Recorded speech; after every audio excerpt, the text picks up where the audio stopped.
Bonjour à tous et bienvenue dans cette nouvelle vidéo.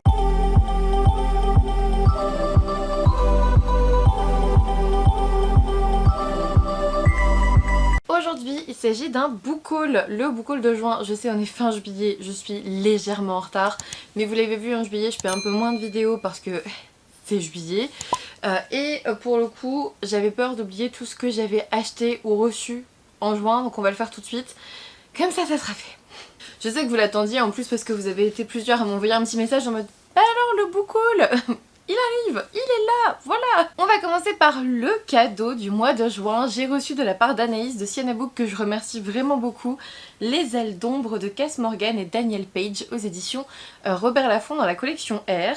On vous dit, dans un clan de sorcières, une sororité, un ennemi mortel.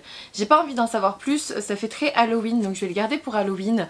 J'ai très hâte de le découvrir, merci encore à elle. Ensuite, vous le savez, je vais vous parler de mes services presse reçus. J'ai en premier service presse, donc reçu au cours du mois, Emmeline Carlyle, le tome 2, La boussole du Levant d'Eva de Carlan aux éditions Inceptio. C'est le tome 2, j'avais bien aimé le tome 1 qui était le masque de lune, voilà, qui était celui-ci. Hop. Voilà, qui est juste derrière moi en plus. Et en plus, il m'a été dédicacé par l'autrice, donc merci beaucoup à Eva de Carlan, c'était trop gentil. J'ai hâte de le découvrir, je pense que je l'ai mis dans ma pile à lire de l'été en fait. Je sais plus si je vous l'ai présenté dedans, mais moi je l'ai mis physiquement dedans. J'ai un espèce de petit chariot là avec toute ma pile à lire de l'été, il est dedans. Voilà, j'espère pouvoir le lire bientôt et vous en reparler. Ensuite, des éditions HarperCollins, j'ai reçu N'oublie pas de sourire de Kristen Higgins. Là on est dans une thématique que j'aime beaucoup. Le deuil, voilà. On vous dit, ils aimaient plaisanter à ce sujet comme beaucoup de scientifiques. Josh avait parfois du mal à s'acquitter de tâches qui n'en étaient pas pour le commun des mortels, comme prendre des repas réguliers, sourire et parler aux gens. En plus, en ce moment, je suis en train de regarder Young Sheldon comme série sur Netflix. Ça me parle un petit peu. Je vous la recommande d'ailleurs. Mais heureusement, sa femme Lorraine était là pour les lui rappeler avec ses listes. Il n'avait jamais réalisé à quel point il en avait besoin, combien il avait besoin d'elle, jusqu'à ce qu'elle le quitte, parce qu'elle est morte. Voilà, donc elle va lui laisser des listes. C'est une thématique qui est pas mal reprise, je trouve, ces dernières années. Quelqu'un qui est mort, qui t'envoie des lettres, qui t'envoie des listes, des choses comme ça. C'est une thématique que j'aime bien, j'ai hâte de voir. Ensuite, celui-ci aussi est dans ma palle de l'été, L'indifférence de Loki d'or de Valentine Stergan aux éditions Charleston. On est avec le prix du livre romantique 2023, donc j'avais trop envie de le découvrir. On vous dit, bien plus que de bons rapports de voisinage, ce qui lie Faustine à Georges, son voisin retraité, est une amitié fusionnelle et unique. C'est Georges qui lui a porté secours lorsqu'elle a débarqué seule, enceinte de 8 mois, dans cette petite ville normande. Forcément, Georges étant un retraité au moment où elle arrive, son fils va grandir, enfin son enfant va grandir, c'est un fils je crois. Et le vieil homme va décéder et ils vont chercher les héritiers, enfin les meilleurs héritiers pour Georges. Il me semble que c'est ça. Mais il y a encore du deuil. Et il y a des vieilles personnes et j'aime bien quand il y a des personnes âgées, donc... Enfin là il est mort, mais vous voyez ce que je veux dire. Vraiment, j'ai trop hâte de le découvrir, on va se le faire la fin juillet, début août. Ensuite j'ai reçu des webtoons, j'ai reçu Comment Reliana a survécu au manoir Winnight, mais je l'ai passé à ma soeur donc je ne l'ai pas pour vous le présenter. Et dans le même temps j'ai reçu Live Forever, le tome 1 de Raoul Trevino, aux éditions Cotoon, du coup tous les deux. Ici on a Sarah, ouais franchement cette vidéo commence vraiment bien, que du deuil. Sarah vient de perdre sa mère, le deuil et la douleur sont tellement difficiles à vivre qu'elle part à la recherche d'un antidote qui offrirait à ses proches la vie éternelle, et elle entend parler d'un vampire. Voilà. J'attends, je sais pas si je le lis aujourd'hui ou pas pendant le dimanche graphique, je vais voir. En fait je sais pas encore ce que je vais lire pendant le dimanche graphique qui a lieu dans 1 heure. Je sais pas. Vous savez, parce que c'est déjà passé. Mais moi je sais pas, voilà on va voir. Ensuite j'ai reçu les 2 romans Albin Michel que j'ai demandé, ce sont les 2 romans de la rentrée littéraire, j'en ai demandé que 2. Il s'agit de Illuminatine de Simon Bentolila, donc aux éditions Albin Michel, il est trop beau. On vous dit, l'Illuminatine produit la sensation de jouir tout à coup d'une vigilance à laquelle aucune intrigue ne résiste. De ce que j'ai compris, on va parler théorie du complot, on va aussi parler persécution, etc. Voilà, il y a un côté peut-être psycho-psychiatrique, j'en sais rien, on verra bien. Mais en tout cas il me faisait très envie quand j'ai vu l'auteur en parler lors de la présentation de la rentrée littéraire Albin Michel. Et bien sûr j'ai demandé la Méline aux tombes de l'année qui s'appelle Psychopompe, et on vous dit écrire c'est voler. Quand elle en a parlé j'avais juste hâte de le dévorer, mais étant donné que j'ai pas trop le droit non j'ai pas du tout le droit en fait de vous en parler avant leur sortie, ou en tout cas avant la semaine de leur sortie je crois, Ben j'attends, je prends mon mal en patience et je les lirai début août ou pendant mes vacances, voilà, avant leur sortie. Je suis désolée pour la luminosité et le cadre, j'ai un peu dû changer aujourd'hui parce que là-bas j'ai des piles de livres dont je dois me débarrasser et j'avais pas très envie que ça soit dans le cadre. Donc c'est un peu différent, vous avez la lampe, bon voilà, et en plus il pleut alors qu'on est en juillet donc c'est pas ouf. C'est pas ouf aujourd'hui pour filmer mais j'ai qu'aujourd'hui, donc désolé. Ensuite, des éditions Corrigan, j'ai reçu Savage Lands de Stacey Mary Brown. On vous dit, entraînée aux arts de la guerre à 19 ans, Drexley a un destin tout tracé. Élevée dans le palais du général Marcos qui règne d'une main de fer sur le royaume des humains, la jeune femme est destinée à devenir une combattante d'élite dans la guerre qui oppose son monde à celui des Fae. Mais une nuit, le destin de Drexley bascule. Elle est capturée par les Fae et jetée dans la prison que tout le monde redoute, la maison de la terreur d'où personne n'est jamais ressorti vivant. Un lieu où s'entassent les rebuts de la société et où règne une violence extrême. C'est dans ma pile à lire de l'été aussi. J'espère pouvoir le lire avant fin septembre. Du coup, la fin de l'été, c'est quoi? C'est fin septembre? Attends, oui c'est ça, c'est fin septembre donc j'espère pouvoir le lire d'ici fin septembre en tout cas et vous en reparler. Et ensuite j'ai reçu un colis des éditions Dupuis, j'ai reçu les Sœurs Grémillet, le tome 4, le Chamois et la Comète de Di Gregorio et Barbucci. Il faudrait en fait que je relise le tome 1 et que je me refasse toute la saga, ça sera plus simple. Je programmerai ça peut-être pendant un dimanche graphique de cet été, ça peut être pas mal. J'avais beaucoup aimé le tome 1, j'ai reçu les Cœurs de Ferraille de Munuera et Becca, donc le tome de l'inspiration, toujours chez Dupuis. Et j'ai reçu, en fait ce sont que des suites, donc c'est pour ça que je vous en parle pas trop. 5 avril, le tome 2, Le Roi Assassin de Duval, Monin et Bussy. J'avais lu le premier tome, je sais pas si vous vous souvenez, je vous en avais parlé, je sais pas si je retrouverai la vidéo, sinon je vous la mets dans le petit i, mais j'avais beaucoup aimé, j'ai hâte de continuer l'histoire. Il faut juste que je me souvienne où c'est à peu près arrêté en fait. Il faut juste que j'essaye de m'en souvenir avant de plonger dedans. C'est ça le problème avec les tomes 2, déjà les BD tu les lis très très vite, mais en plus du coup si ça sort genre 1 an ou 6 mois après, l'histoire tu l'as plus forcément quoi. Mais au moins l'avantage des BD c'est que tu peux les relire très vite. Ça c'est bien. Ensuite on passe à mes achats. J'ai acheté Les Cités Rebelles, donc Les Monstres de Papier, le tome 1 de Anne Seyline, des éditions Lumen. Je vous rappelle pas l'histoire, j'en ai déjà parlé, je crois, est-ce que j'en ai déjà parlé? Si, il me semble. J'ai bien aimé en tout cas cette lecture. Si je vous en ai déjà parlé, vous avez le point lecture dans le petit i, sinon ça arrivera fin juillet. Je vous dis, j'ai vraiment bien aimé, j'étais assez surprise par ce roman jeunesse. Je pensais pas que c'était aussi jeunesse, au début ça m'a un peu décontenancée, et puis finalement, j'ai carrément adhéré. Je me suis aussi acheté le petit roman japonais de l'été, hein, pour moi c'est Hiro Arikawa, Au prochain arrêt, ça m'a été conseillé par vous sur Twitch, c'est chez Babel, donc dans leur collection poche pardon, et on vous dit au Japon, sur la ligne Hankyu Imazu, reliant Takarazuka à Nishinomiya, au gré des 8 gardes desservis des femmes et des hommes montent et descendent. Chacun avec son histoire, chacun perdu dans ses pensées et dans les nœuds de son existence. Bref, ça va être contemplatif, ça va être très humain, très psychologique comme d'habitude. Typiquement ce que j'aime, typiquement ce que j'aime. Ensuite je suis allée au salon de la BD début juin et le dernier livre je crois de ce book haul, la dernière BD en fait partie aussi, mais bon voilà. Je me suis acheté Les Carnets de l'apothicaire, donc les 3 premiers tomes, le coffret 1, 2, 3, j'ai lu le 1, j'ai lu le 2, donc je suis au 3e, voilà.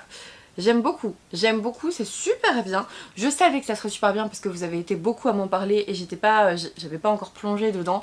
Je savais que ça allait être super bien mais je m'attendais pas à ce que j'adhère autant. Surtout sans romance, donc franchement super bien, super bien.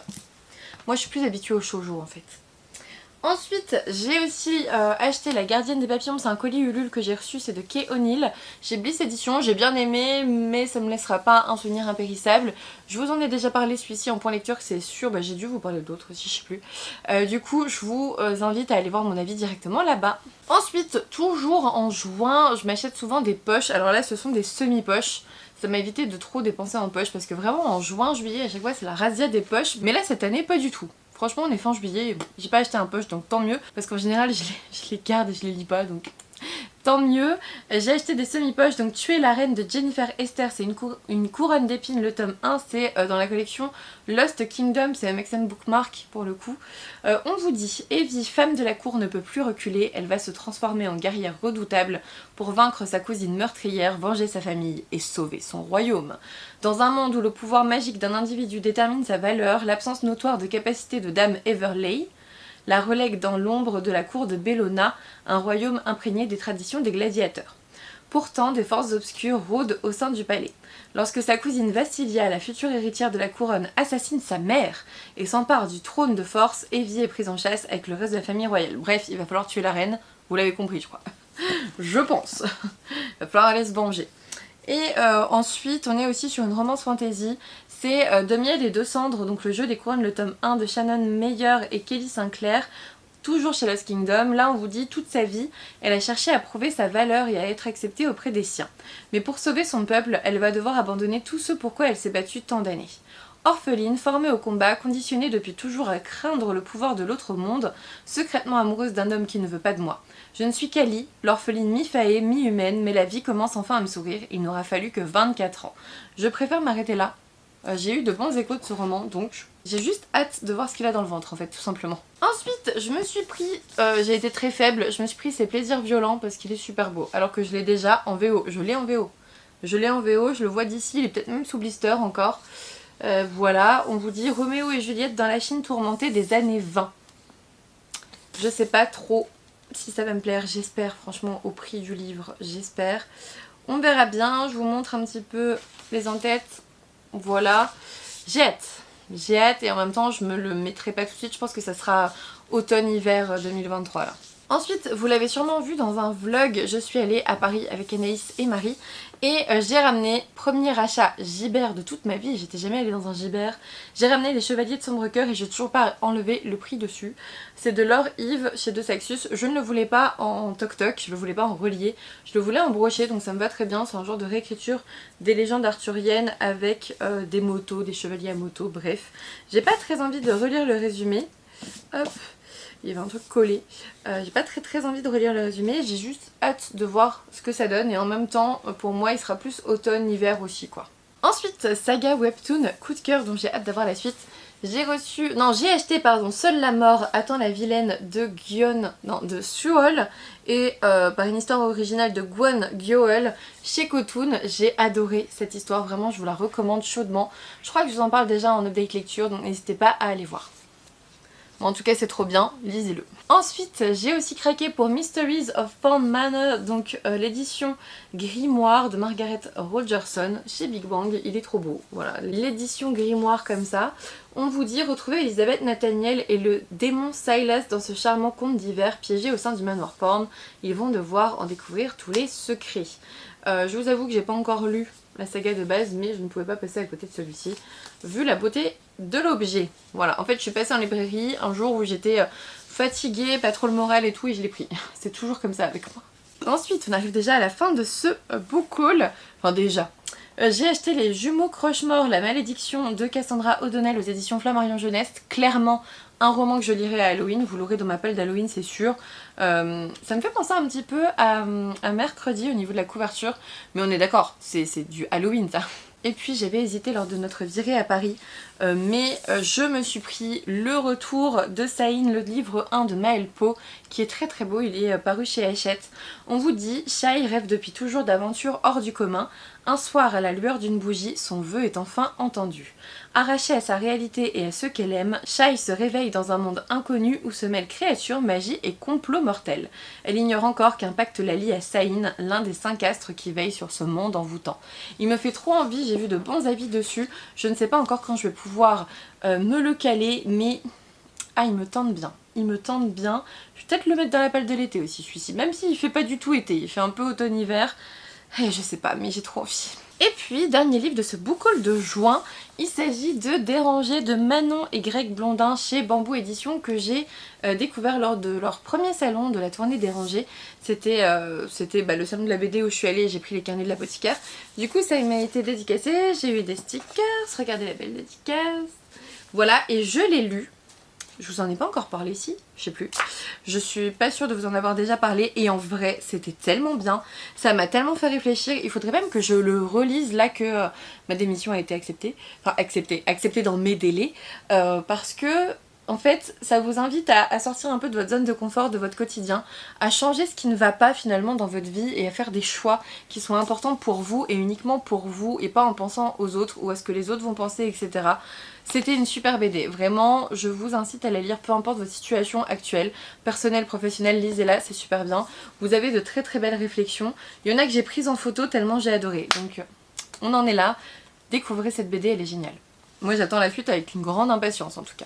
C'est terminé pour ce book haul, j'espère que ça vous a plu, n'hésitez pas à me laisser un petit commentaire pour me dire si vous avez déjà lu certains de ces romans, ça pourrait m'aider à les sortir un petit peu plus vite, ou pas d'ailleurs, parce que parfois vous me dites ah celui-là j'ai détesté et du coup je le lis pas, donc bon, on verra bien.